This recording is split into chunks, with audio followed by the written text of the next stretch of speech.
All right. Radhe Radhe. Good morning. Good evening. Once again, thanks to Vijayji for an excellent Sanskrit teaching class. And welcome to Daily Wisdom from Bhagavad Gita session. Over to you, Nitinji. Thank you, Sandhya. Thank you, Vijayji, for a wonderful session. Dhanyavadaha. Namo namaha punamidama. All right. Radhe Radhe. Good morning, good evening, everyone. A very warm welcome to today's edition of Daily Wisdom from Bhagavad Gita. Hope you're having a great start to your day. I had a wonderful day, depending upon where you're joining us from. So let's get started. It's 9 o'clock already. I'm going to share my screen and we will get underway.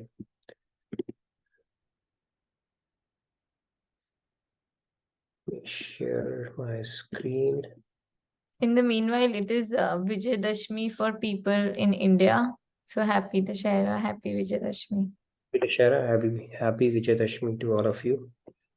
It's a festival that is celebrated on the victory of good over evil.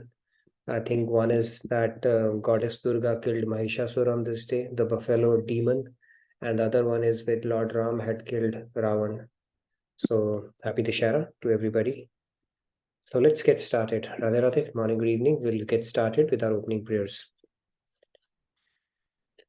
Gurur Brahma, Gurur Vishnu, Guru Devo Ishwaraha, Guru Sakshat Parabrahma, Tasmai Shri Guruve Namaha. Vasudeva Sutam Devam Kamsa Chanuramardanam Devaki Paramanandam Krishnam Vande Jagadgurum Krishnam Vande Jagadgurum.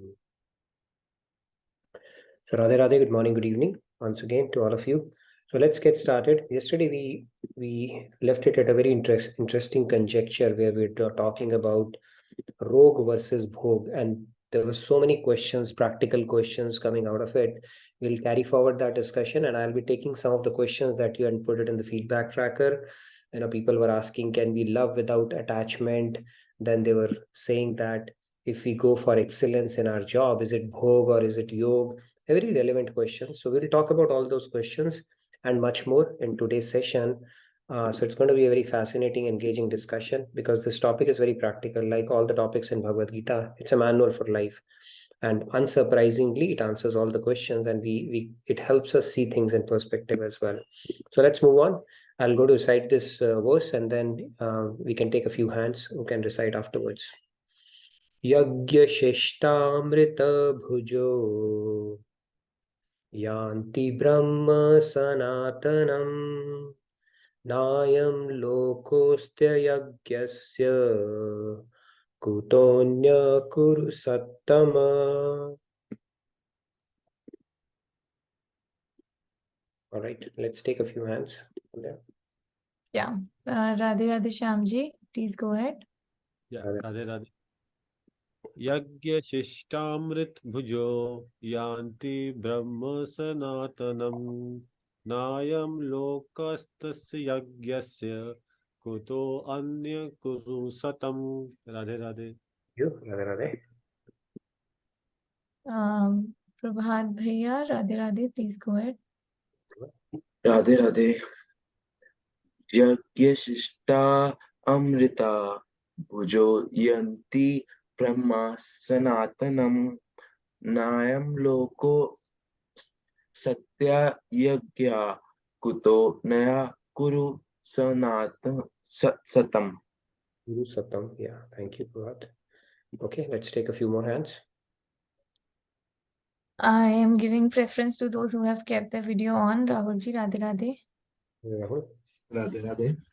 Yagya Shishtamrit Bhujo Yanti Brahma Sanatanam Nayam Lokosta Yagyasya Kutonyam Purusuttam. Radhe Radhe. Radhe Radhe. Okay, let's freeze the number of hands. We have a lot of content to cover today and a lot of discussion as well. So let's have the last three hands. SSPG, Radhe Radhe, please go ahead. See you, SSPG, please go ahead. Radhe Radhe, Nitinji. Yajnashishtamrutam mrutabhujo. Yajnashishtamrutam bhujo yanti. Brahma sanatanam. Nayam lokoscha yajnasya. Kutonya kurusattamaha. Nice, thank you. Radhe Radhe. Okay, let's take last two hands. Radhe Radhe, Dinesh ji. Radhe Radhe. Yagna Sestamruta Bhujo Yanti Brahma Sanatanam Nayam Lokoscha Yagnasya Kutonya Kuru Satam. Radhe Radhe. Dinesh ji. Yes, Sandhya, go ahead. Yagyashishtamrita bhujo yanti brahm sanatanam nayam lokostya yagyasya kutonyah kuru sattama. Wonderful. All right, so let's get started. All right, so we have a lot of content, so we'll take the remaining hands tomorrow. Sorry about that. So let's get started. This shloka says that those who know the secret of sacrifice and engaging in it partake of its remnants that are like nectar advance towards the absolute truth. O best of the Gurus, those who perform no sacrifice find no happiness either in this world or the next. Now, this is a very concept. If you go to the deep philosophy around it, there are two categories of people. People who offer sacrifices and do things, right, and accept things as a remnant from God, like that becomes nectar, God is saying. And then people who perform no sacrifice, there is no spirit of sacrifice in whatever they do, and anything and everything is directed towards their own happiness, which is called Bhog. And God is saying that paradoxically, although they are doing it to make themselves happy, it takes them further away from happiness, not only in this world, but the next as well. That means not only this lifetime, but the lifetime thereafter as well, because that spirit of sacrifice is not inculcated, and that goes against the very fabric of this creation itself, the very purpose of this creation itself. So let's move on. It's a pretty interesting topic. We'll start with our soul soup segment.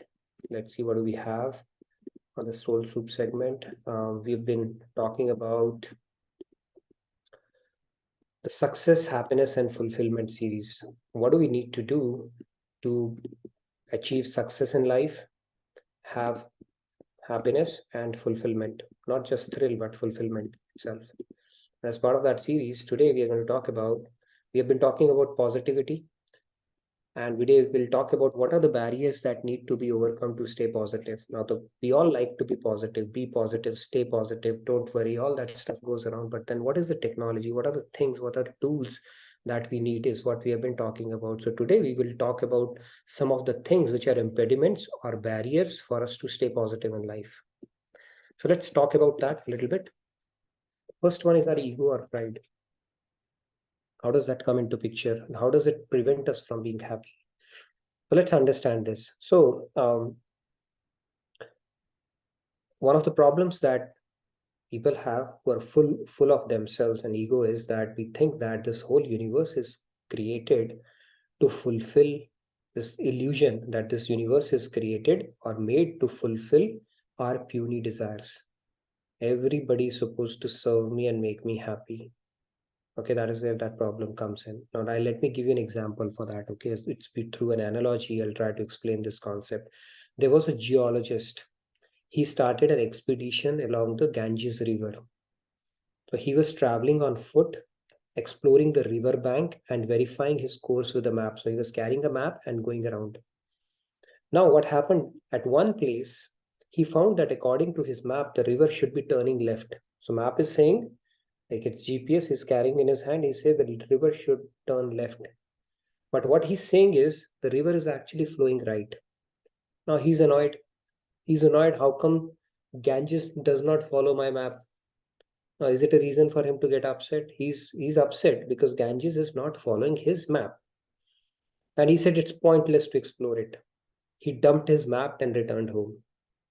Now, if you look at it, to expect the Ganges to adhere to the map was childish. Instead, it was the map that should have been confirmed to the river.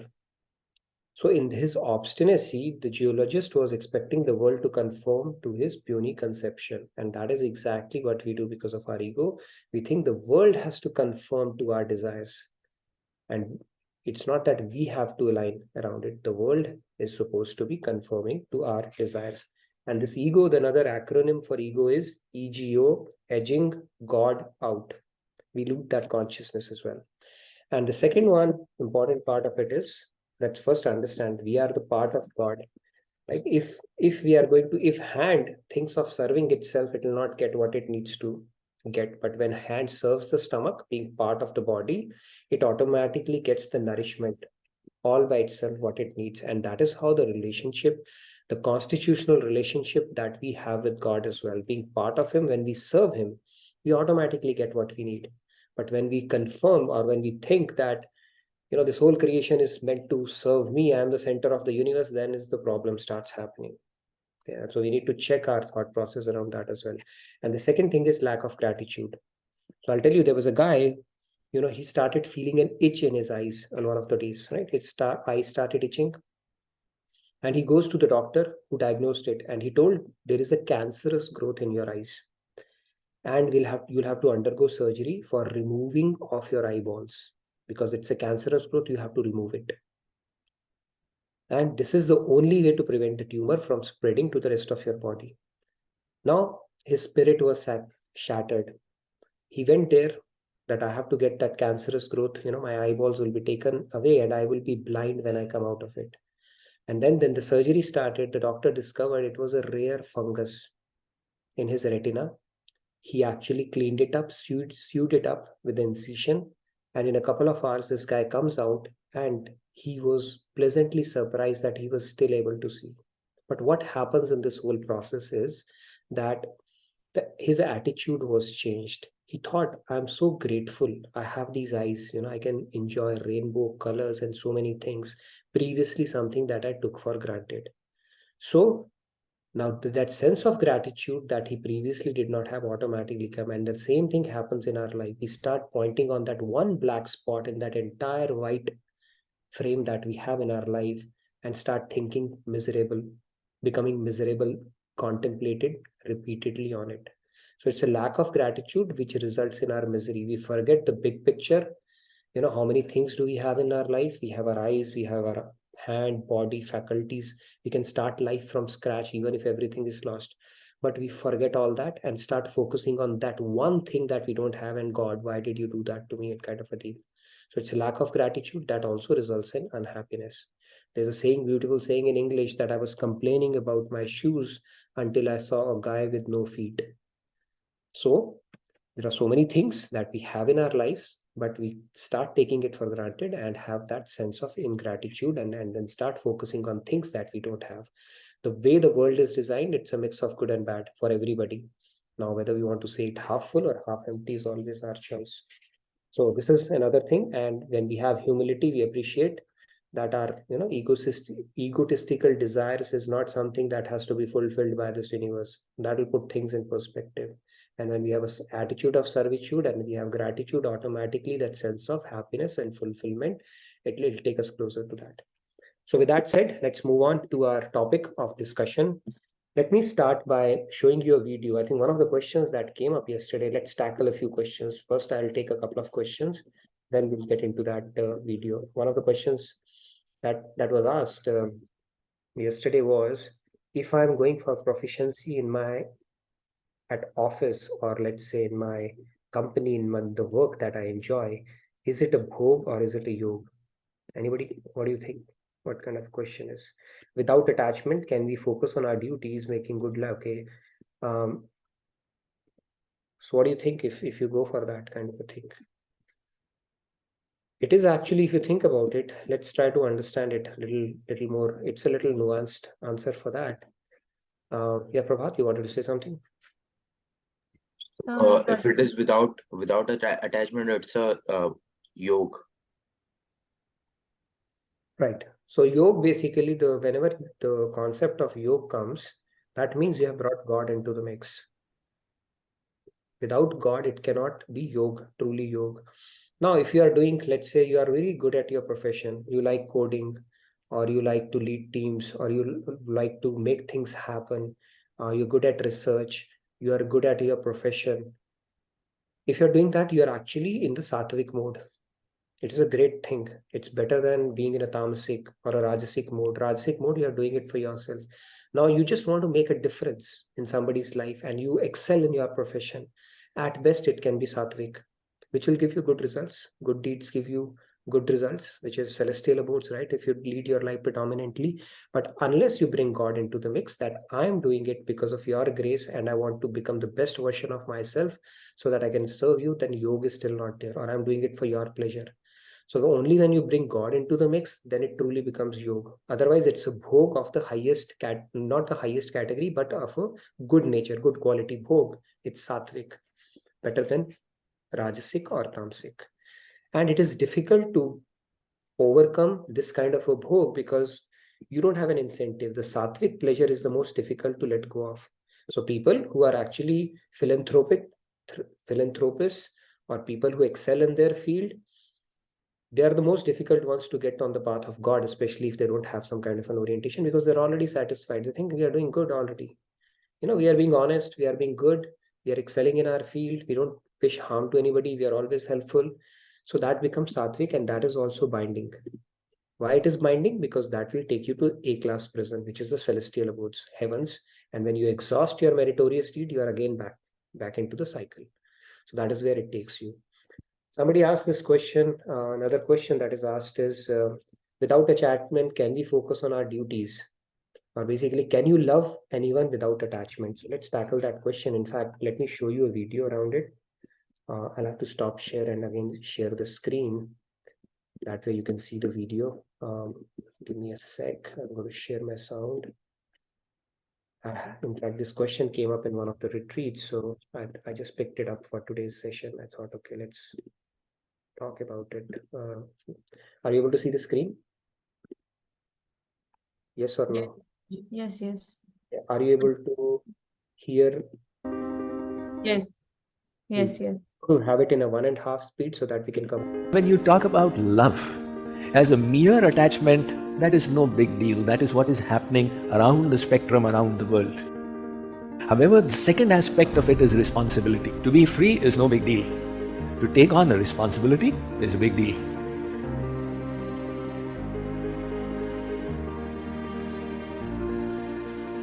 I'll start off with the most oftenly used word called love. And one of the connotations that the love has is attachment. The other end of the spectrum is detachment or freedom. So my first question is, can we love with freedom? Can we love and at the same time have detachment with no strings attached? So if you could just let us know on that. Parents, the most important year for college admissions for top universities. Detachment with no strings attached. Love curbs the freedom. That's what you're trying to say. Whether it is attachment, it's a curb on freedom. So will a sensible, sane person curb their freedom in order to engage in love? However, there is something beyond freedom, and that is responsibility. To be free is no big deal. To take on a responsibility is a big deal. People want their rights as citizens, but nobody wants their responsibilities. So similarly, everybody wants their freedom, and everybody wants to shirk from responsibilities.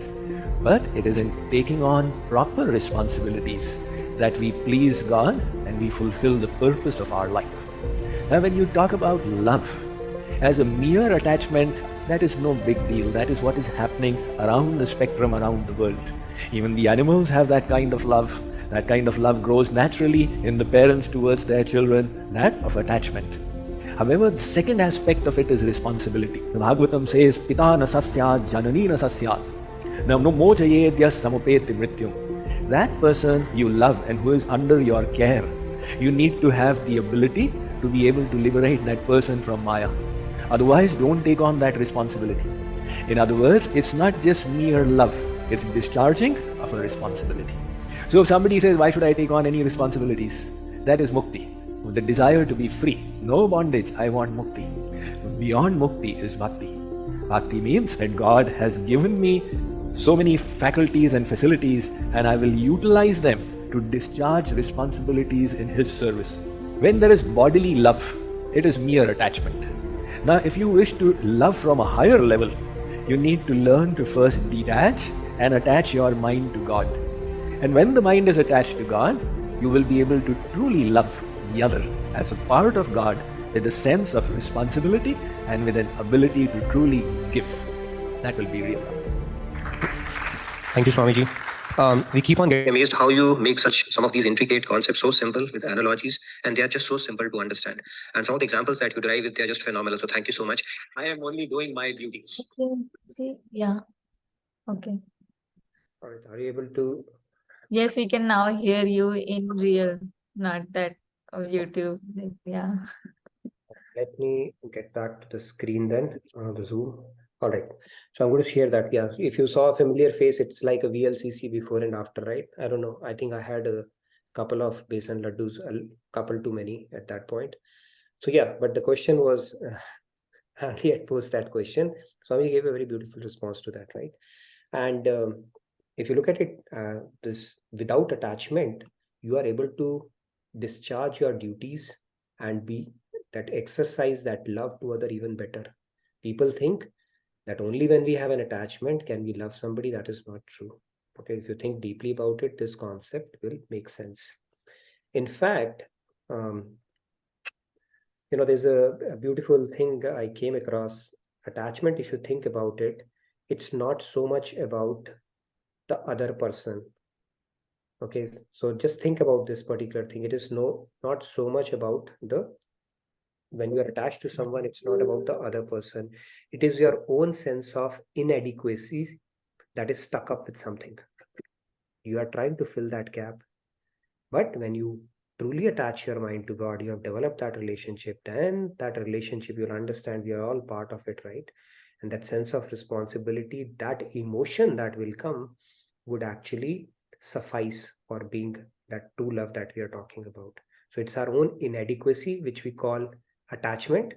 And that is actually makes us weak, vulnerable, and it builds expectations, and finally it spoils the relation as well. Okay, it has basically it can lead to, you see, right, why do marriages have problem? Because those expectations starts building. And why do relationships get into trouble?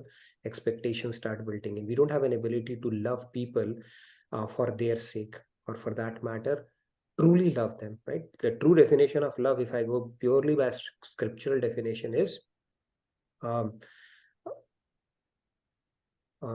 what is that definition? That when you have a reason for it to get destroyed and still it does not get destroyed, that is the true definition of love.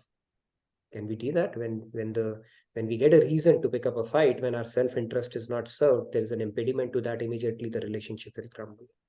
And it's only you scratch my back, I'll scratch yours. Mutually, it's kind of a transactional, which is called vyapar in this world, which we call as love. The day that balance shifts, or there is an impediment to your self-interest, the love will crumble apart. Okay, two lovers are sitting under a tree and they are taking oaths that we are going to live together for the rest of eternity and stuff like that. You throw a snake in between, rubber snake, and see what happens. Okay, they will run for their lives, forget what they were, the big oaths that they were taking. So we are all governed by our self-interest, and that gets that spills over to the relationships as well. That's a fact. Okay, let's understand that. All right, with that said, so yes, that was the second question I wanted to address. Then somebody asked another question. A lot of good questions came in. We'll pick up more questions today. Somebody had asked that if I don't have kids, does that mean God has not given me that responsibility, and how to take that, right? See, it's a ledger balance kind of a thing. Maybe that lesson is not needed in this life. Maybe you've already conquered that lesson and it's time to move forward, right? Maybe God has facilitated it and made it more easier for you, so that you have less strings in this world and you can focus only on that. Narsi Mehta, one of the saints, when his family was burnt alive, he saw that his own family. What is it? What was his perspective? Okay, Krishna, maybe that you finished off the janjal of this world so that I can only focus on you. Okay, so that is also a perspective to look at. So we don't have to look at it as one of those things where we take it negatively. In fact, that is an opportunity where God has given you less possible distractions or attachments that our mind builds, and you can focus. It can get more streamlined. What if you get somebody for whom you may have to take care of them for the rest of your life, right? There are a lot of possibilities that can happen. So you have to look at the brighter side of it picture. So everything is happening for a reason, and we have to make of the most of the opportunity that we are in. Okay, so these are the questions. Now let's get back to our session. We are going to discuss Yog Bhog that we are in. Are you able to see my screen? No. Not yet. Okay, there's a reason for that. And there are 2 comments. Yeah, first let me tell you the reason why you're not able to see my screen, because I was not sharing it. Okay. Now, yeah, what is the 2 comments? One is from Prabhat Bhaiya, to definition of love, Tat Sukh Sukhitvam. And then the other one is from Aparna ji. What a wonderful answer for my question about the love without attachment. Is it possible to share the video link? Sure. I wish I had a slimmer version of myself, but I'll be more than happy to share the video with you. Okay. Actually, definition of love is Sarvatha Vidhvans Rahitam Yadyapi Vidhvans Karanam. That means always love is eternal forgiveness. It's very difficult to practice that in material world, right? It is eternal forgiveness. So it is Sarvatha Vidhvans Rahitam means even when you have a reason for it to get destroyed, still it doesn't get destroyed. That is true love. Very deep definition that can only be exercised with God. If somebody says, I love you this much, that much, take it. Don't start fighting with them. Okay, you are selfish. You don't love me. Just accept it. We are all selfish. We don't have the ability to truly love until we are spiritually evolved. Okay? And Tat Sukh Sukhitvam is the epitome of true love, right? Where my happiness lies in your happiness. Anyways, that's a topic in itself. We're not going to get too deep into it, but I hope we have covered all the questions that participants had posed in yesterday. So yes, it's good to go and excel in your profession. At best, you'll get to Sattva, but if you are bringing in God into the mix as well, then you can take it to another level, no matter what you are doing, another level. So some of the biggest dance forms, some of the biggest architectures have been inspired when you bring God into the mix, right? All the classical dance forms, all the biggest, some of the big architectural and nice buildings that have been made, they have been inspired devotion for God. So when you bring God into the mix, even your skills are catapulted to another level altogether, right? There's a story between this guy, Tansen. When he used to sing Rag Malhar, he could make the cloud seed, right? China, he does that silver iodide to make rain seeding and cloud seeding. They do that. They had the ability to make rain come down just by virtue of their outstanding singing. So Tansen, Akbar asked him once, you sing so well, I want to hear who your guru is. So he said, I'll go to my guru, but he will not come here. You will have to go there. He said, okay, let's go there. So he go to his guru, and his guru was there, and they cannot order him to sing. So Tansen deliberately starts singing and starts, missing out some notes and all. So then guru started singing because he was making a few mistakes there. When he started singing, Akbar was mesmerized. He said, Tansen, why are you not able to sing like your guru? Tansen said, there is a reason for that. I sing for the Emperor of India and he sings for the Emperor of the world, for the God. So I cannot match up to him. So when we do things, even our professional things, with the spirit that I'm doing it for the pleasure of you, because you only have enabled these skills for me, then see where you are able to take those skills to. So that becomes yoga. Otherwise, it is a bhog, but of a high quality because it is sattvic, what you are doing. Okay, now let's move on.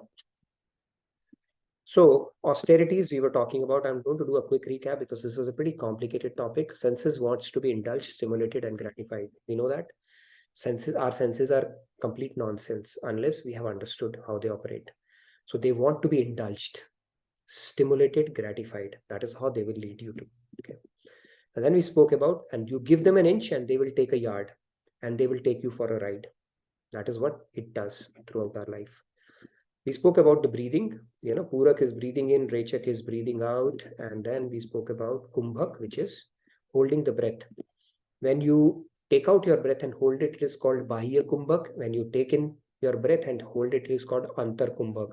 The Bahya Kumbhak is something which is very precious in Ashtanga Yoga because it is mindless sensation it gives you.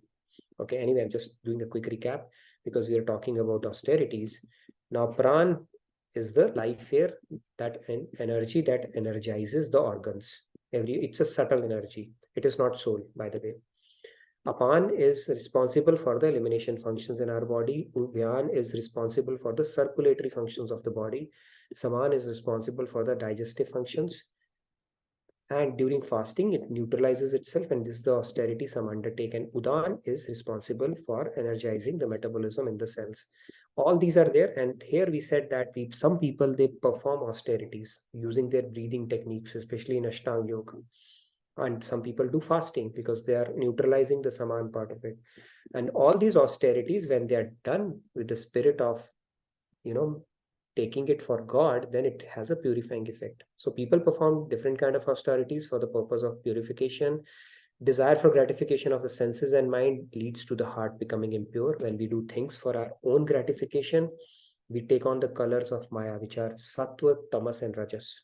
So it is making our heart impure. But when we do the austerities, we curtail the natural propensities of the senses. You are taming your senses. When you do fast, it's kind of an austerity you are taking up, or those breathing techniques that we talk about in Ashtanga Yoga. Then you are actually curbing the natural propensity of your mind and senses in material objects. And when these austerities are performed as a sacrifice to the Supreme, they result in the purification of our heart. Again, you have to bring God into the equation. The word heart in this case is used to the internal machinery of mind and intellect. It is also called antakaran. Okay, that is how it becomes pure. It is called antakaran. And antakaran shuddhi, or purification of the heart is the only agenda of human life. If we have spent our life, where we have cleansed our antakaran from the position where we started in this life, we have done a good job. If we have, before, when we take birth until the time we, from and our exit, if we have cleansed our heart completely or partially, we have done a good job. If you have done it completely, nothing better. That means we have realized God. If you have done it partially, we have done a good job. At least we have taken a step forward in this life. But if we have contaminated it further, then we have not done a good job. Then we have created more work for ourselves in our next lifetimes, and more suffering as well in the process. This is how it goes. Now, the secret of sacrifice, as it mentioned, is understanding that it should be performed for the pleasure of God. And remnants can be taken as his prasad, as his grace. Now, devotees, people would be wondering, if you see, I used to wonder why, my nani and all, they put a little bit of food before eating on the plate side and do some kind of a thing. It's important because that's done in the spirit where you're offering it to God, and then taking remaining food as remnants with the spirit that, hey, you expressing that gratitude around it. Otherwise, we are simply doing a bhog there as well. When we are eating, without even acknowledging or having that gratitude, it is called bhog. But you can make that act spiritual by offering it to God first. It's a good practice to, do even when you drink water. I would say, include that practice, and it will help actually in remembrance of God.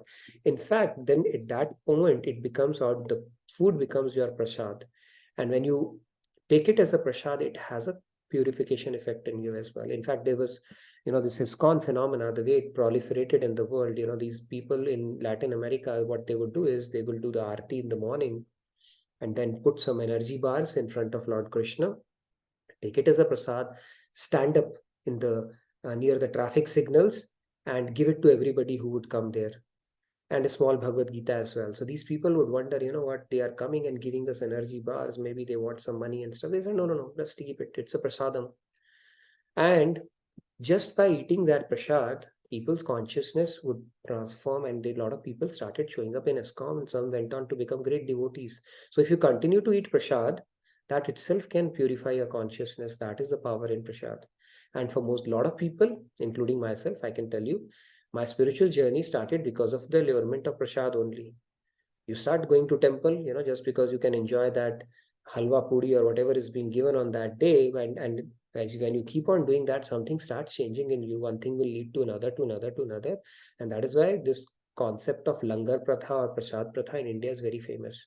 That people offer that, and then if you keep on eating that, that itself we never know when something will click, and all of a sudden things will start making sense, and before you realize, you are deep into bhakti. A lot of people's journey starts like that as well.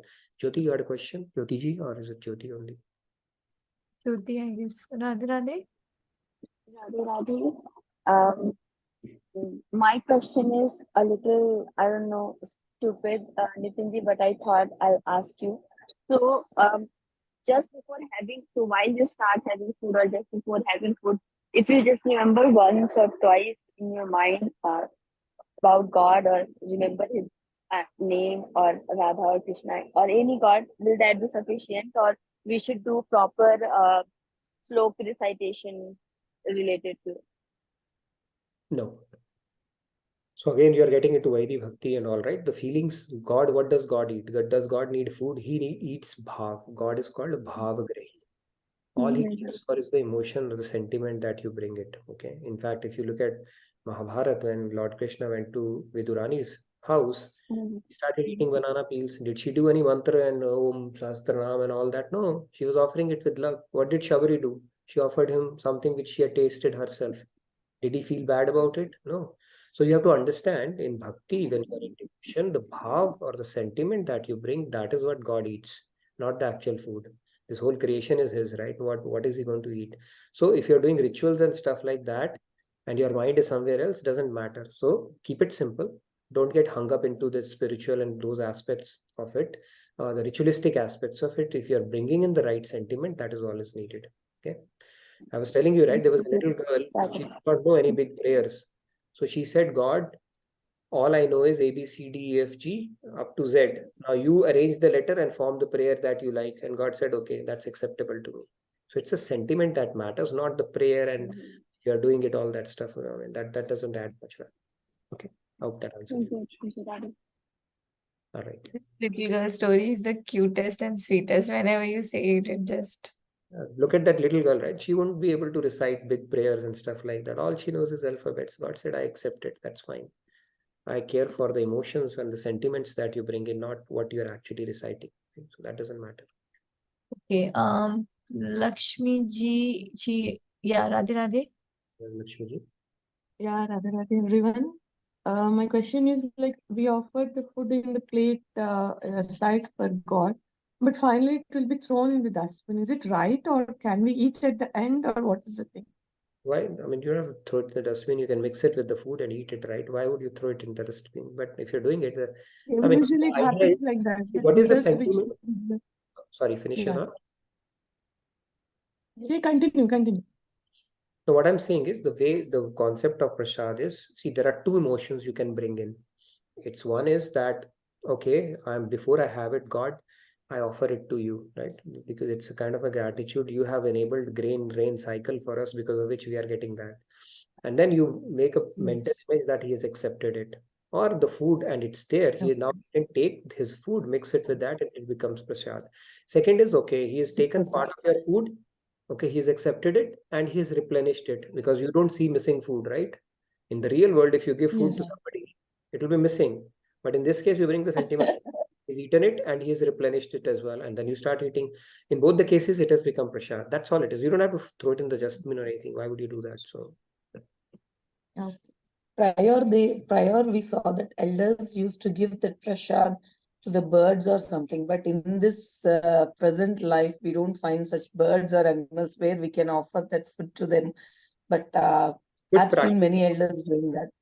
It's a good practice to do that. If you do that, like people put water in during summers for birds to come. So when we will become a bird, they will return the compliment to us. Okay, so this is how the karmic cycle is.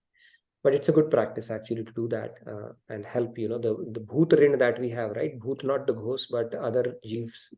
Even the honeybees were not there. We will not have cross pollination that happens, and so many crops will not subsist. So we owe it. The existing of human being will be as best as we can, right? Not the focal point, but as best as we can. Yeah. So let's move on now. Which is the nature of the prasad and where does partaking of prasad leads to? It basically, partaking of nectar like prasad leads to illumination, purification, and spiritual advancement. When you do it with the spirit of having prasad, it leads to spiritual. I told you, right? So many people, if I start hearing stories, a lot of people will come forward and say, I used to go to temple and I used to like the prasad, and it happens. It started with me, and I'm sure it would have happened with a lot of people as well, right? And then, of course, when you go for cloth and stuff like that, people offer nice clothes to God as well. Wear them as his prasad. If you come to our temple, you'll get a lot of prasadis.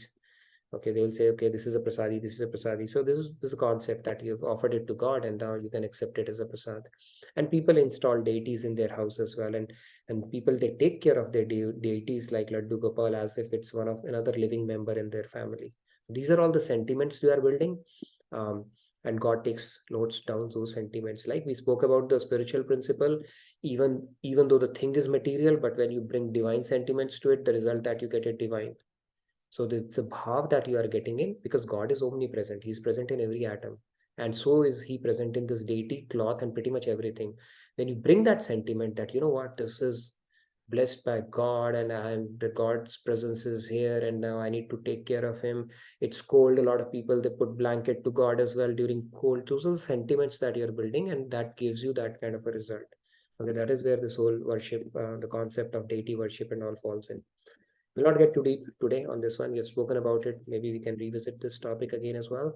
And then Bhagavatam, what does it say? It says, the devotee says, I will only eat, smell, wear, live in, and talk about objects that first has been offered to you in this way. By accepting the remnants as your prasad, I will easily conquer Maya.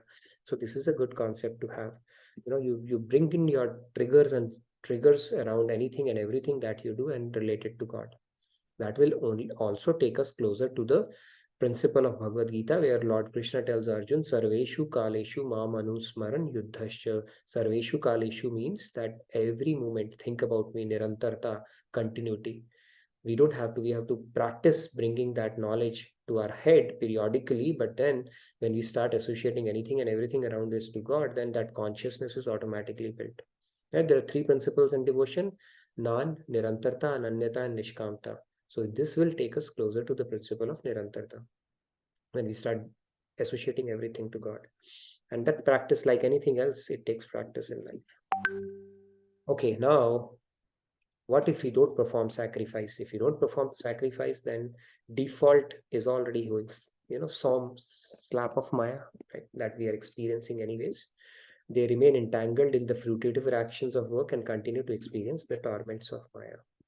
Envy, lust, greed, ignorance, anger, false prestige, pride, attachment, all that stuff is going to continue to torment us. And that is the reason why we keep repeating in this world, because we have not inculcated the spirit of sacrifice or yagna, but we are in a conditioned state where anything and everything that we do it with a spirit of enjoyment. I want to maximize my pleasure.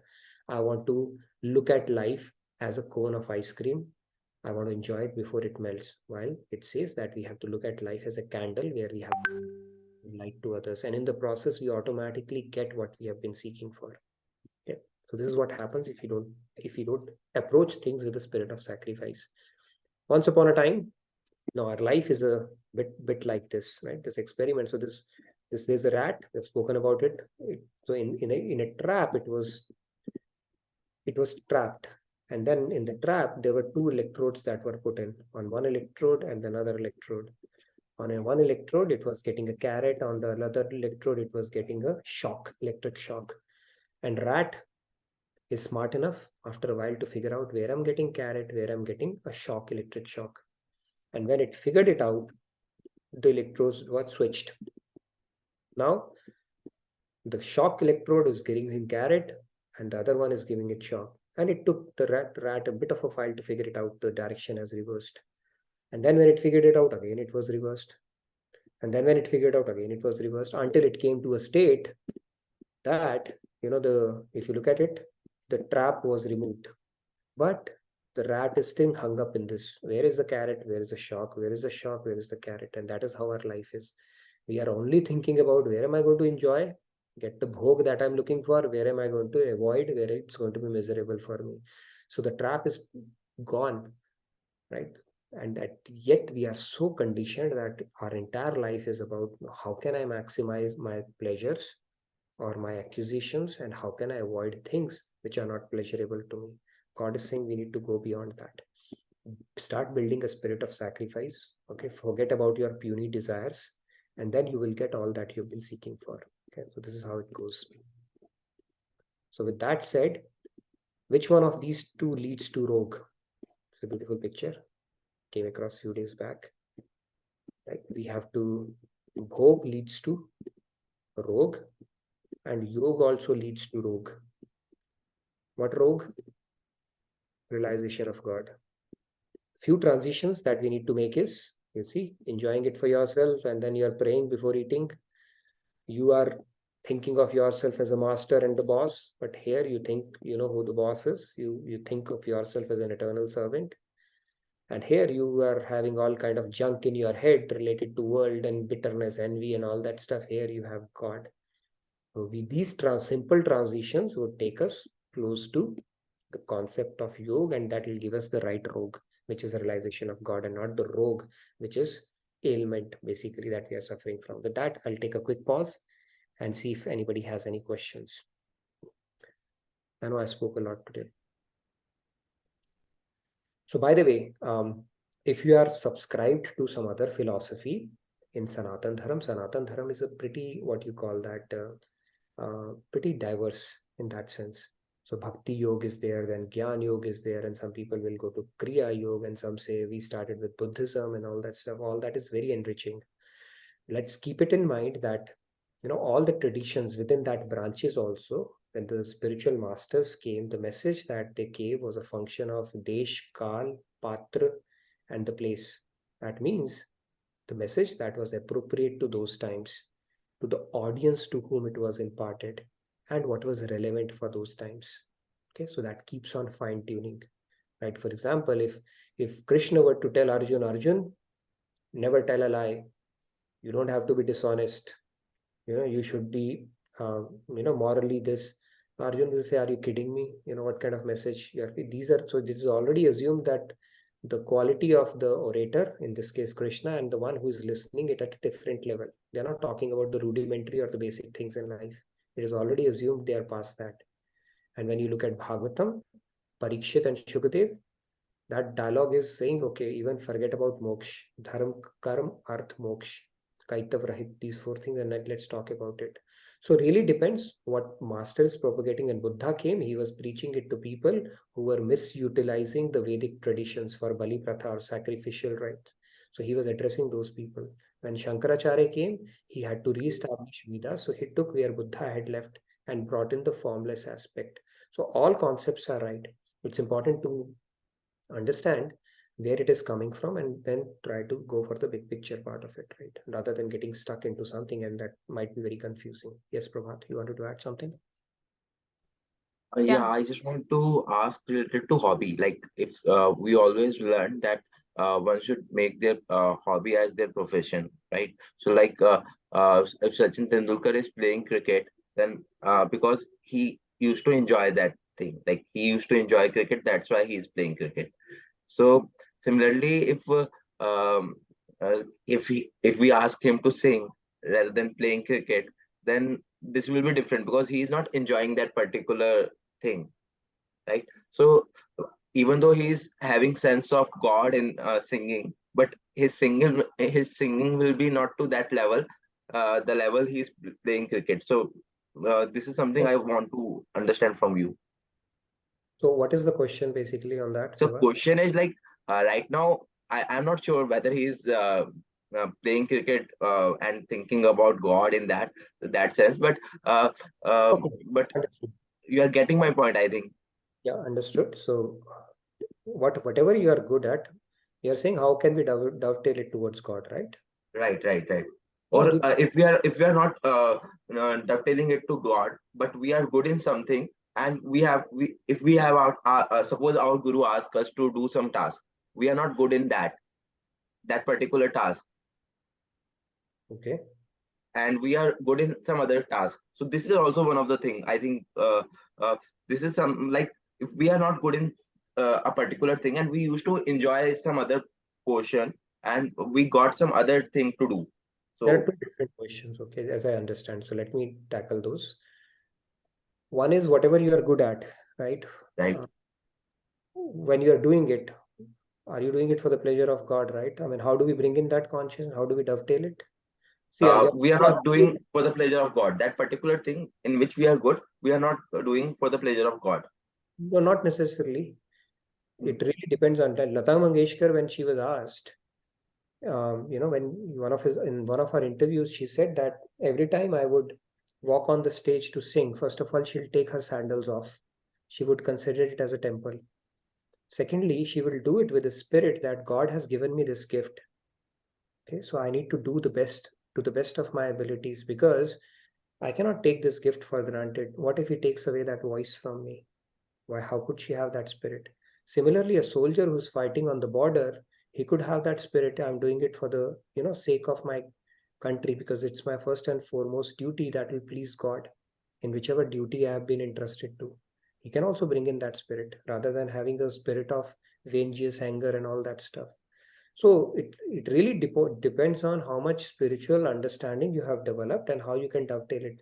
Playing cricket also, you can do that for that matter, because you're doing it for the sake of your country and God has blessed you with a special talent. You will do it to the best of your ability. If you look at Tendulkar or Kohli, they went to play matches immediately after they had lost their father. Kohli did it on the same day. Right? What was the spirit? I don't know. He brought in God at that point, but think he was doing it for a higher purpose, that he would be happy. The higher sense of duty. I can't let my team down, even though I'm having a personal reversal. So it just has to be taken to another level. Okay, I'm doing it for the pleasure of it. It will be very pleasing to him. That gift that he has given me, I'm not letting my personal things bog it down.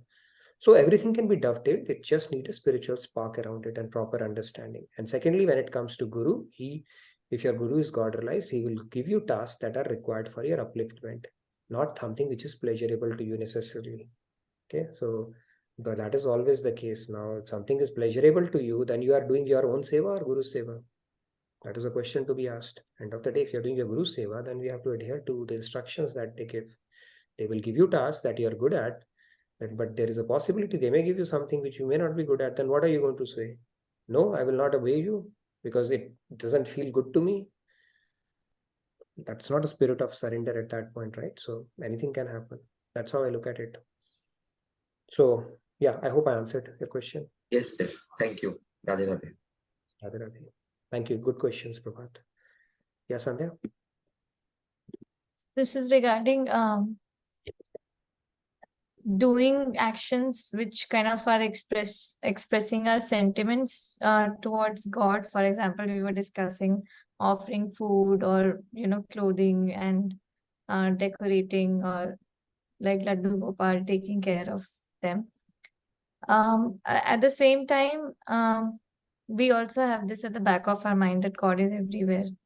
Not sometimes it just gets a little tricky. Like, for example, I'm just saying sharing just a small incident. Like, I would like want to switch on the fan so that if I am feeling hot, the idol of God in which God resides must also be feeling the same.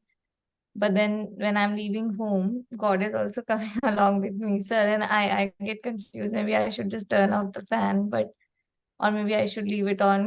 These things, at least for me, at times it becomes a little gray. So if you can just throw some light on it. I think we have to deepen our sentiment as practically as we possibly can. I know God is everywhere. But then if you ask me, this is a simulation we are trying to run for ourselves. How far you can take it, that might you do as best as you can, and then maybe God will deepen it further. Now, if I talk about that one of the persons, I think one of the ISKCON devotees, he's known to carry God with him. Now he has taken it to that level that he feels Krishna is traveling with me. He's sitting with me in the car. He's going with me in the plane. So he reserves another seat for him. And how many of us would actually pay for another seat and keep it vacant, assuming that, God is sitting next to me. He's able to take his bhav to that level. So each one to its own. The key is to deepen your emotion, whatever works best for you. If it is truly helping him take his devotion to the next level, sure. But whatever works for us. I'm not saying there are any right or wrong things to do. I mean, people take care of their Laddu Gopals as if it's their own kid. Right. So that helps you deepen the emotion around it, right? And that's a very beautiful thing. Like, if you see it from that way. Yeah, it is beautiful. You are actually building that emotion, personal connect with God. And God likes the part that we spoke about, the Aishwarya Chintan. There are two aspects of God, right? The Aishwarya Shakti, where you look at God as, oh my God, he's so big and so powerful, and all those things you bring to your mind. Another is, no, I'm not equal, but I can build a personal relationship with him. It's not that he's something unapproachable altogether, and God likes the second part more, building that personal relationship as opposed to thinking of his Aishwarya Chintan. That is why it is said that from in Braj, Aishwarya Shakti is banned. I don't want to see any bit of it in Braj. Braj is all about his personal interaction with his devotees, and Aishwarya Shakti is completely banned from there. He doesn't want people to be in awe of him. He wants people to be considering him as his own. Yeah. Bharatesh ji has asked that, how do we conquer our lower nature with our higher nature? Shift ourselves from. So that is a practice basically. Your lower nature will take you to for pleasures, things, right, which are not good for you, and higher. That is one of the tools that you can use is your Sakshi Bhav. Am I falling for my lower nature, or can I exercise a better judgment in this situation? Am I doing something for my senses and body, or do I have an opportunity to do something for my soul? With Sakshi Bhav or with your witness consciousness, you can practice that. But the more we empower our higher nature, the better off we are. But we are our own witness in that case. And of course, arm yourself with right knowledge, right tools. It will help you in the process as well. Okay, Urvi. Go ahead, Urvi. Good to see you back. You are a busy person with so many exams and studies, but still you made out time. So good to see you. Go ahead. Yes, so good to have you in this session, Urvi. Radhe Radhe. Radhe Radhe. Radhe. Am I audible? Yes. Super audible. Yeah. Actually, I wanted to say something regarding what Sandhya Didi said. Like, I also had the same problem when I used to go out of my room. I used to think I'm switching off the fan, and like I used to imagine Swamiji sitting in the room. So, like, if I'm going to bring some water in my bottle, I used to think, then how can I switch off the fan? Then I used to get confused because Swamiji also wrote that I'll save light and electricity, like water and electricity. So I was wondering what to do. Then I took out, I just got this idea. I created a fan and AC in my mind, and I just imagine it in my room. And whenever I see Swamiji's with me, I just switch on that AC and fan, and then see, okay, now the fan is on, AC is on, Swamiji is also not feeling hot, and this mic fan is also on, which is giving some which I can use for myself, and the divine AC and divine fan is being used for Swamiji. This is how I imagine it, and then now it's working out. All excellent. I can that you have some divine problems to solve. Okay, so it's a good problem to have. Good. Thank you for sharing that, Urvi. That's so sweet of you. But the fact that you're trying to run these simulations, practicing the presence of God and Guru in your life itself is a great thing, right? So just see how you can take it to the next level. Very nice. Thanks for sharing that. Yes, Monica ji, go ahead. Radhe Radhe. Radhe Radhe. So since Sandhya mentioned the fan thing, right? So one of the devotees, I mean, I keep looking for such, incidents, and obviously it is very pleasing to your ears also when you listen to these stories. So one of the ISKCON devotee only, he he still has Laddu Gopal. And then he actually, one day he went out at night with his friends. So usually to Laddu Gopal, you actually make him sleep and, put blanket and stuff. So he forgot to switch on fan. So when he came back, and he remembers because he went out with his friends, and his friends also saw that he did all that he does. He, put blanket on Laddu Gopal, came out, but when he was watching movie or something like that, when he was there, he suddenly realized that he forgot to switch on fan. So he himself was thinking that, because he started feeling hot. Then he's like, and then he remembered that, I forgot to switch on fan for my Laddu Gopal. So when he went back, he saw that Laddu Gopal was sitting with blanket off and the light was on. And this is not just one incident, lot of incidents like that, lot many. In fact, one of the Kathavachaks, Indresh Upadhyay, who sings also, right? He shares his experience that he does all the Shringar of Laddu Gopal, and the Murti of Sri Krishna every morning and every evening also. So in the morning when he did not forget, actually, he did not find the diamond that we put here, right, on the chin of Sri Krishna.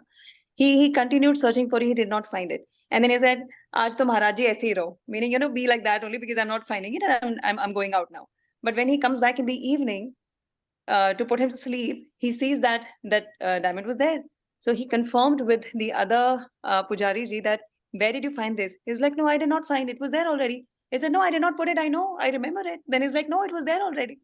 Things like that. So, and one last incident I'll share. one of the couples, they were growing old and they did not have any son or daughter.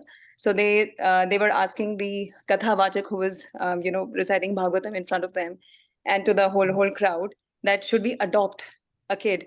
Then it's like, why do you want to adopt kids? So many people, they, if they have kids, they're like, we are engaged here. We cannot, do bhakti so much as people who do not have kids can do.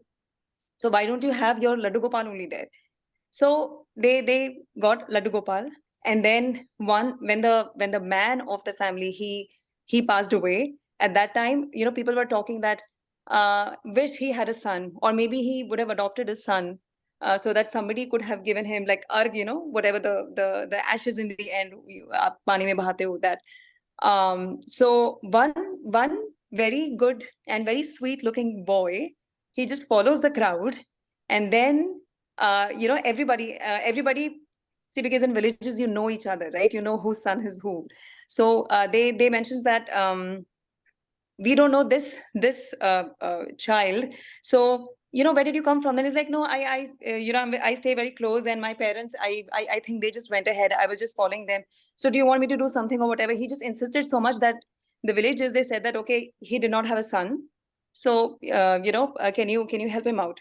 So he actually take that ashes, and then he वो विसर्जित करते हैं पानी के अंदर in the water, and then he disappears there.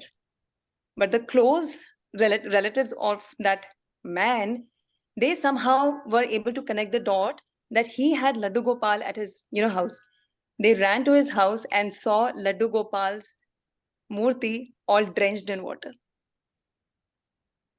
Many incidents, many incidents. This is like just on top of my head when you talk about the when you spoke about the fan. So I thought I'll share. Beautiful. Thank you so much. All these stories, yes, people who have faith, they can experience all this. So if you want to see miracles, experience miracles, just strengthen your faith. God is more than happy to show you, these miracles from time to time. All he cares for is the faith, right? And he's always there with us all the time, right? So yeah, and Krishna is the naughtiest of all. He likes doing all this. Yeah, thank you. Beautiful. Anything that helps us strengthen our faith, and there are tons of such stories, right? How devotees experience presence of God when they truly believe and have that much of faith. Thank you for sharing that. Beautiful. Yes, Archie. There's another comment from Jyoti. Please say thanks to Monica ji for sharing such stories. Please do. You will be our Kathavachak, Monica ji. I have many. Give me one session, Nitin ji. I have my personal ones I can share. Please share one story, okay? Every day. One story per session.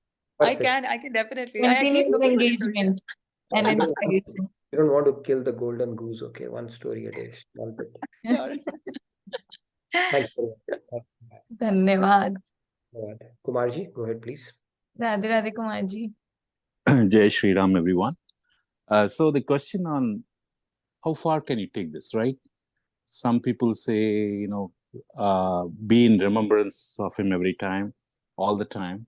And that's our aim, objective, but sometimes it's not possible, right?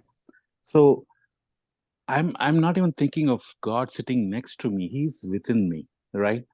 And that's how I see it, because that also helps me not do the wrong things, right? Even say hurtful things. Even if you get hurtful things, not to say hurtful things back. So that's how I see it. So you don't need to put the fan on or keep the fan on. He's within you. You're taking him with you wherever you go, and he's within you. That's how I see it. And whenever I have any troubles, I think of Lord Sri Ram. He comes there. When he comes, he replaces any kind of bad or worry thought. It just becomes, the place becomes pure in my head. So this is what I see. And every time I have this issue, this is what I follow. Again, each person, they have their Ishtadev, they have their way to do this, but we don't need to fret on this, right? Don't stress on it. Don't feel guilty. Don't feel anxious that you have to do these things. Don't feel the need that you need to copy other people. Each person has their own way of doing things. Just do the things, be happy. And again, as Swamiji himself said, right, when you do good, you feel good. that itself is a test that you're doing the right thing. Jai Shri Ram. Thank you, Kumarji. Yes, each one to its own, whatever helps them deepen their relationship. So there's no one way of approaching this thing. So different people take it to a different level, and then that stress or that is divine stress is also good when you're worried about, okay, did I put blanket on God, even though you're carrying God with yourself, right? Any simulation that helps you take your mind to God and build that connect with Him. So each one to its own, whatever works for you based on your past sanskars. The key is to take your mind to God. Thank you, Nevad. Thank you very much. Yes, Shri Ramya. Go ahead, please. Radhe Radhe Shri Ramya ji. Radhe Radhe Shri Ramya. Radhe Aparna, Radhe. first question, I'll tackle that as well. Yes, go ahead, Shri Ramya. Yeah, regarding today's discussion, like duty, is it Bhog or Yoga? I had a few observations from my side. Like I was also thinking, like when I'm working, that I don't know how it will help God, but I used to pray that may it help God in some way, in some day, and I used to work. But it is very important for our sadhana or our listening to our classes, whatsoever. At some point, I felt that like we get so much into work that I like forget the whole world, and I feel I totally lost in touch, and I don't feel good about myself also. Like if somebody needs help also, like I don't bother about it. Like earlier I used to bother. So like where to draw lines and how to balance is my question. Sorry, what was the question, Shri Ramya? Where to balance what? Like when we get like when we start working, we will have God in our mind and we'll start working, but we get so much engrossed in work sometimes for weeks or months that we totally forget about God as we go deeper with work. So how to balance this out? Okay, I think it's again a fundamental question related to Karam Yoga. Let me try to explain that a little more. So maybe hopefully that will help understand it. But yeah, let's put the feedback tracker as well, because we'll be wrapping up this conversation and moving to our devotional segment. You can put in your questions in the feedback tracker if not already, and we'll make some quick announcements as well. So it's more about this. It's like having that attachment at the back of your mind, Shri Ramya. It's not like you can remember God all the time, but your attachment is riveted. That point is riveted somewhere, right? If a mother is teaching in the school, her attachment is to their kid. Not even for a second will she forget that she's a mother. Or does Shri Ramya forget that she's Shri Ramya? She doesn't. So what Karam Yoga is telling us, to take that consciousness to that level where you don't forget it even for a moment. So when you're working, of course you're working. When you're carrying out a high precision surgery, you cannot think about God. How else will you perform that surgery? But your attachment should be in God. That is essentially the thing, is whom am I doing it for? I told a story, right? There was a guy who wanted to marry a girl, and her father said, I'm not going to give you my daughter until you earn six-figure salary or until you become a manager. Now this guy goes and starts working hard. So when he's working hard, where is his attachment? Attachment is, okay, I'll work hard and I'll earn six-figure salary, become a manager so that I can get that girl as my wife. So his attachment in that girl, even though he's working. So does it prevent him from working any less? No, that attachment is perpetual. So that big picture part is clear, and that is where our attachment to God is the key, not that you can remember him all the time. So otherwise, how will you perform your job? And when it forgets, that means we have not practiced it enough. We have to put triggers for ourselves. Maybe there are apps available which can give you a trigger, Radhe Radhe, or something that will propel you to think about God. There's so many technological help we can take as well. Or maybe put a picture, take a breath and just look at it. Okay, I know you are my witness and my protector. I know you're sitting there. Anything that takes your mind to God. And then increase the frequency of your practice and see what happens after a while. All right. So Sam, you had a question, or you changed your mind? Or it was just a trick hand raise?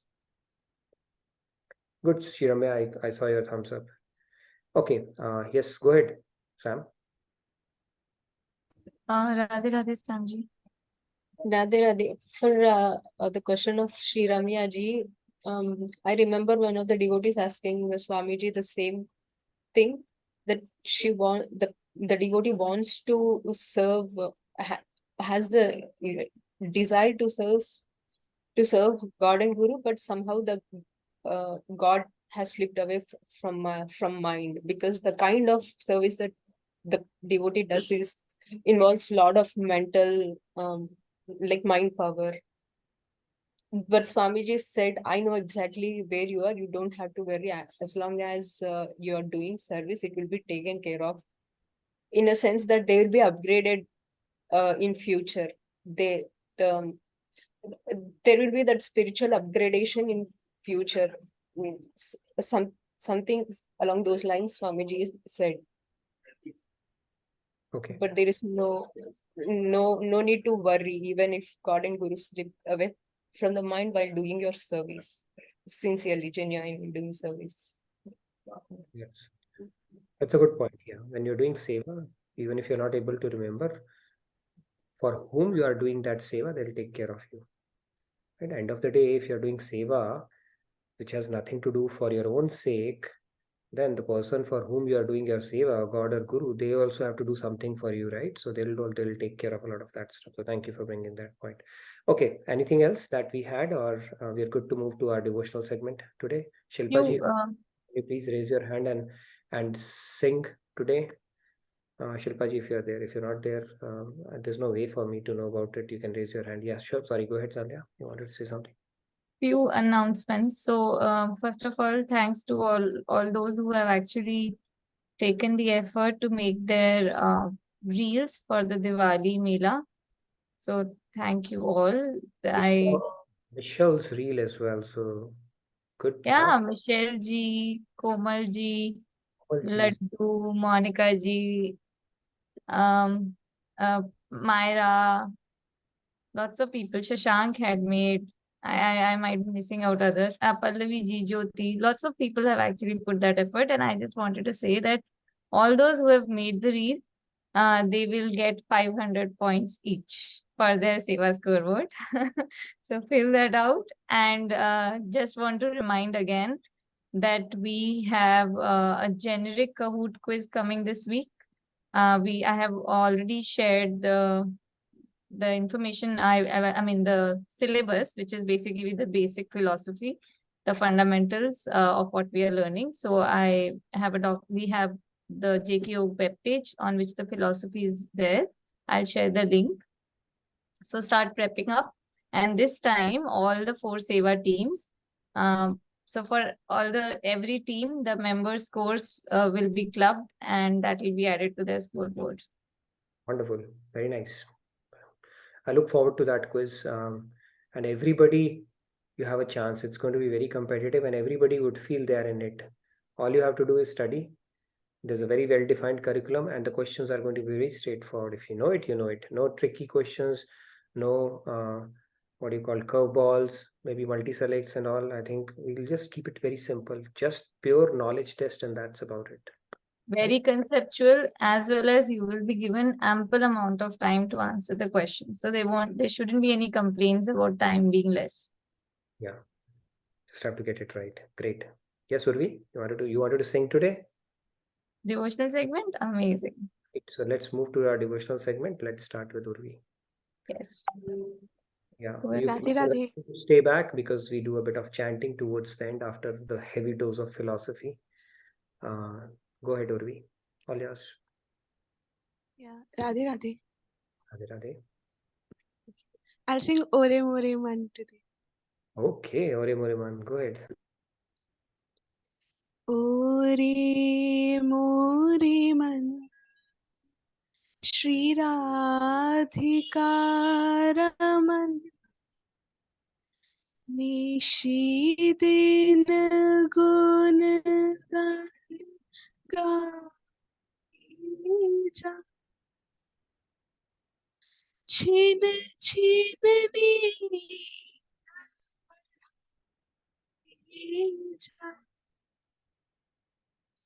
पल पल प्रेम बढ़ाई जा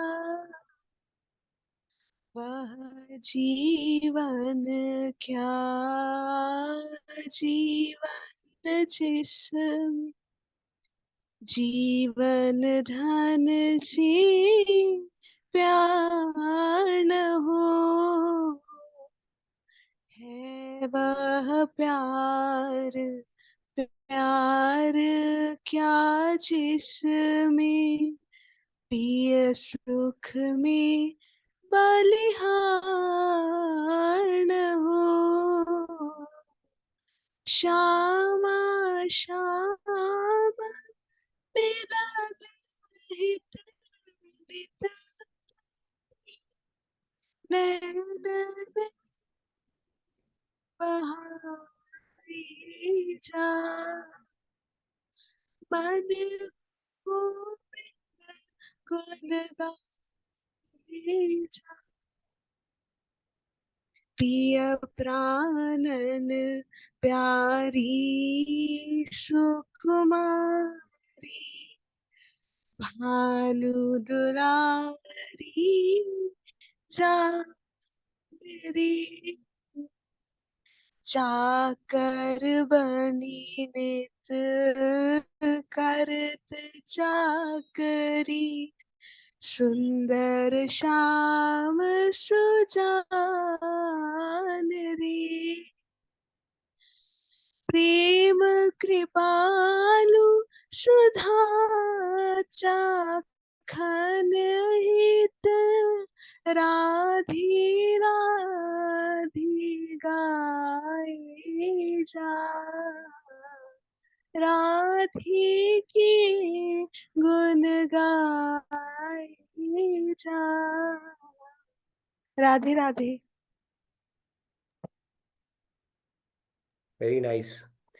Very nice. Beautifully sung. Ore More Man. One of my favorite bhajans. Loved it. Okay, quite a few hands are raised today. Who is the new one today? Shalini ji gets first preference as she had already informed you, I guess, right? Shalini, please go ahead. Radhe Radhe. Oh, Radhe Radhe.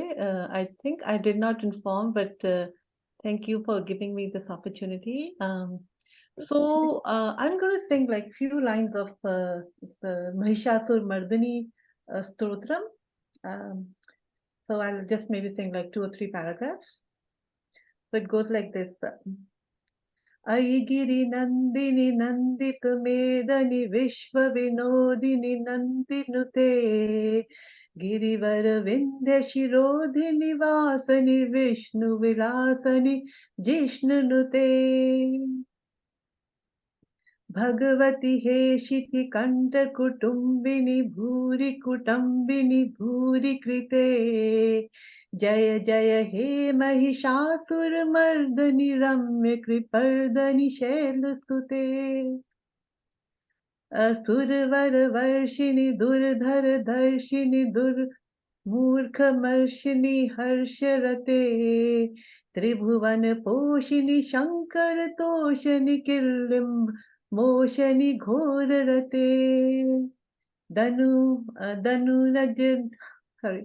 दनुज निरोषिणि दिति सुत रोषिणि धूमर्द शोषिणि सिंधु सुते, जय जय हे महिषासुर मर्दनि रम्य कपर्दिनि शैलसुते, ऐ जगदम्ब कम कदम one प्रिय वासिनि हासरते, शिखर शिरोमणि तुंग हिमालय श्रृंग निजालय मध्य गते, मधु मधुरे मधु कैटम खंजिनि कैटभ भंजिनि रासरते, जय जय हे महिषासुर मर्दिनि रम्य कपर्दिनि शैलसुते. Thank you, Radhe Radhe. Thank you, Shalini. Very nice, very appropriate for the festival that we are currently having, Navaratri. So thank you very much for that. Thank you, Radhe Radhe. Radhe Radhe. Yes, Rahul, you want to go next? Radhe Radhe ji. Radhe Radhe. Just wanted to sing 2 lines. जग राग रावण गोविंद राधे, हरि भक्ति अग्नि बाण द्वारा जला दे. So it means attachment to the world is Ravan or the demon, and destroy it with the arrow of devotion to Thakurji or God. Radhe Radhe. Beautiful. Very nice. Very Amazing. nice. That again, loved it. Thank you, Rahul. Yes, Shilpa ji, go ahead, please. Radhe Radhe. Radhe Radhe. I'll sing one of the bhajans written by Maharajji that I learned from Swamiji's CDs. Aso mama braj chanda anand kanda bal mukunda bhajo vrindavan chanda. Aso mama braj chanda anand kanda bal mukunda bhajo vrindavan chanda. Shyama ही है श्याम और श्याम ही है श्यामा श्यामा श्याम विहरत वृंदावन धामा श्यामा श्याम विहरत वृंदावन धामा. ऐसो मम ब्रज चंदा आनंद कंदा बाल मुकुंदा भजो वृंदावन चंदा. Radhe Radhe. Hey, Radhe. Thank you. That's very sweet of you. You've got a very sweet voice. Thank you so much. Thank you. Very nice. Radhe Radhe. Yes, the number 7, Rupa ji. Radhe Radhe. Radhe Radhe, everyone. Even I thought of singing Mahishasuramardini, few lines. You can simply Yeah. sing Ditto, we'll understand. No, go ahead, please. Go ahead, please. ऐगिरि नन्दिनि नन्दितमेदिनि विश्वविनोदि नन्दिनुते गिरिवरविन्द्य शिरोदिनि वासिनि विष्णुविलासिनि जिष्णुनुते भगवती एषिति कण्ठकुटुम्बि भूरि कुटुम्बिनि भूरि कृते जय जय हे महिषासुरमर्दिनि रम्यकपर्दिनि शैलनुते सुरवरवर्षिणि दुर्धरदर्शिनि दुर्मुखमर्षि हर्षरते त्रिभुवनपोषिणि शङ्करतोषिणि कल्मषिनि घोररते धनुजनिरोषिणि दितिसुररोषिणि दुर्मदशोषिणि सिन्धुसुते जय जय हे Mahishasuramardini रम्यकपर्दिनि शैलसुते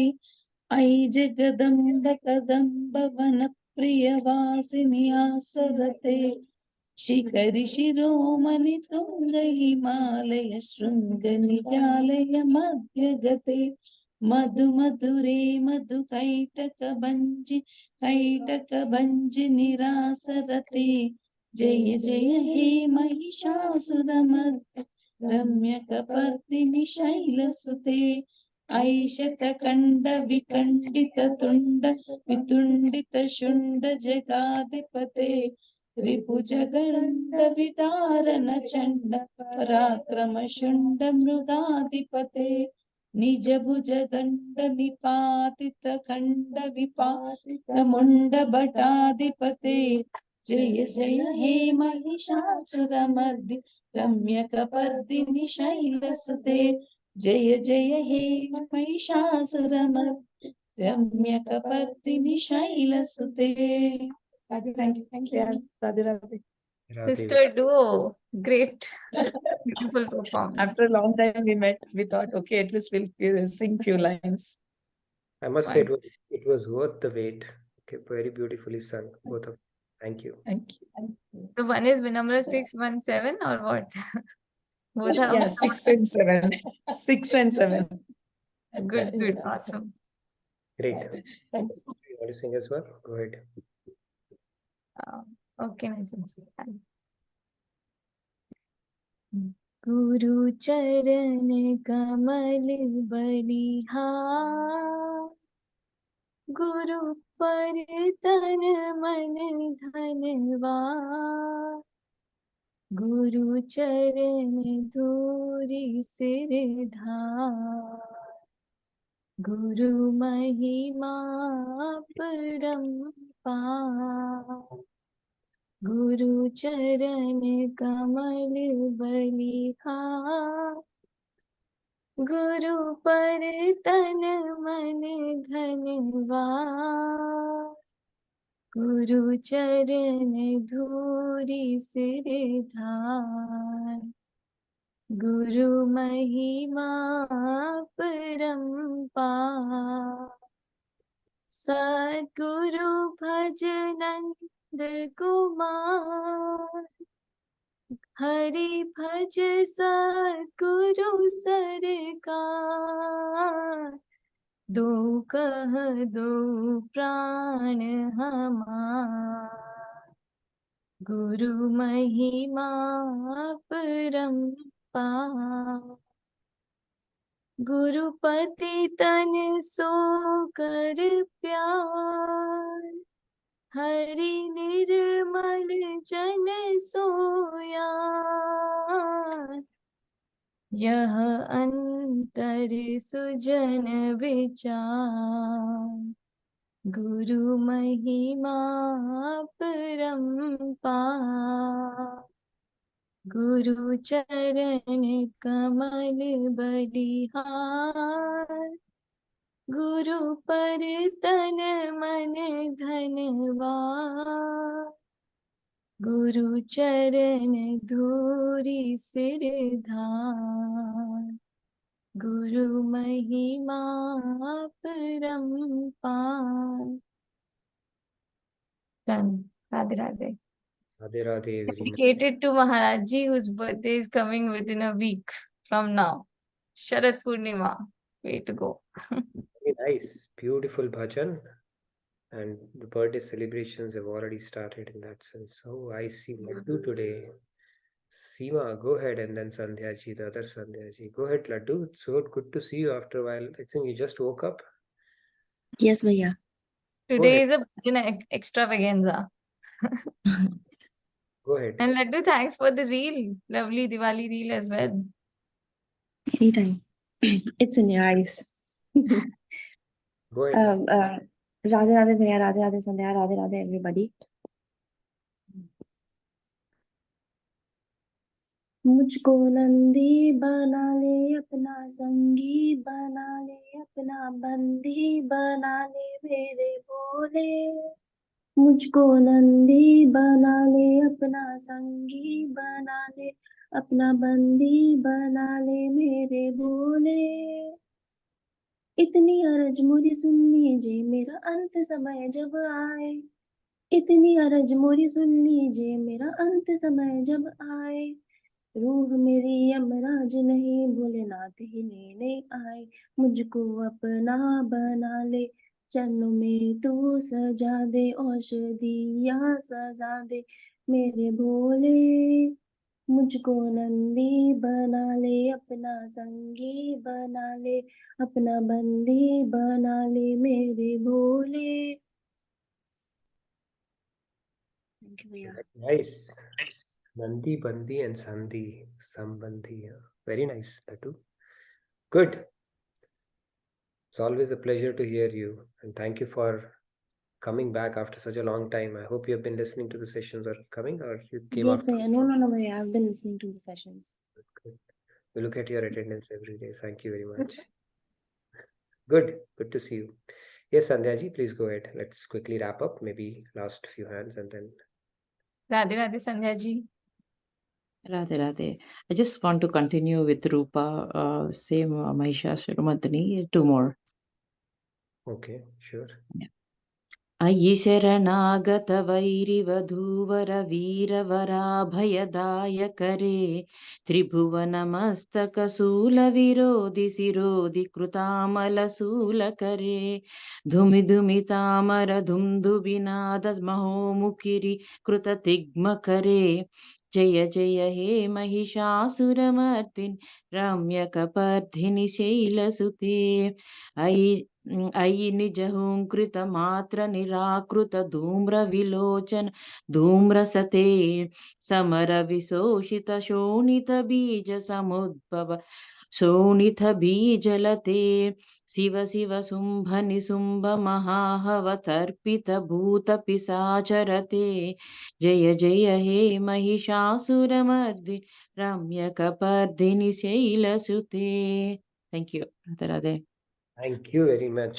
I think we had triple bonanza on Navaratri, so thank you very much. All right, Swati ji, you wanted to real quick?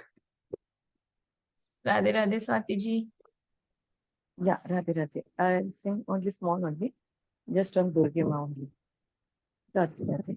मोहे श्याम से मिला दे दुर्गे माँ, मोहे श्याम की बना दे दुर्गे माँ, तो है चुनरी चढ़ाओ दुर्गे माँ, तू ही सीता तू ही राधा तू ही दुर्गे माँ, मोहे श्याम से मिला दे दुर्गे माँ, तेरी महिमा न जाने विधि हरि हर माँ, मैं हूँ तेरा शिष्य तू है मेरी दुर्गे माँ, तूने सीता से मिलाया राम दुर्गे माँ, तूने गोपी को मिलाया श्याम दुर्गे माँ, मोहे श्याम से मिला दे दुर्गे माँ, मोहे श्याम से मिला दे दुर्गे माँ.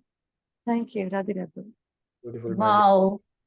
Thank you so much, Swati ji. I have not heard this bhajan, but I am now going to definitely hear it in loop. Amazing. I'll send you Thank the you. lyrics. Thank you, Radhe. Yes. Radhe Radhe. This was the Navaratri special, right? We get Durga Ma also, we plead her and worship her so that she can make us meet our Sham. Very nice. Right. Gopi Prem, Katyayani Vrat for Gopi Prem, right? Okay, so with that, we come to the end of today's session. So tomorrow we will meet again and turn over another chapter of Bhagavad Gita, possibly the next shloka that we are going to do. So thank you again for your enthusiastic participation and your engagement around it. Aparna ji will take your question tomorrow. I see your question right now. And I see Ramesh Babu being very active. And I know who Ramesh Babu is. Ramesh Babu's identity. So it's like that secret puzzle we create, right? Who is Ramesh Babu? The whole world will crowdsource that who's Ramesh Babu here. Because Ramesh Babu will not come on screen and Ramesh Babu will remain anonymous here, but they will keep on sending messages. So if anybody can tell who Ramesh Babu is, we may put a price here, okay? Let's scout down Ramesh Babuji here. All right, with that, we come to the end of today's session. Radhe Radhe, good night, good day from my side. I'll see you tomorrow. Comment from Abhaji, great session. I totally agree. Thank you so much. Radhe Radhe. Look forward to seeing you all tomorrow. Good night, good day. Yeah, good night, good day. Thank you.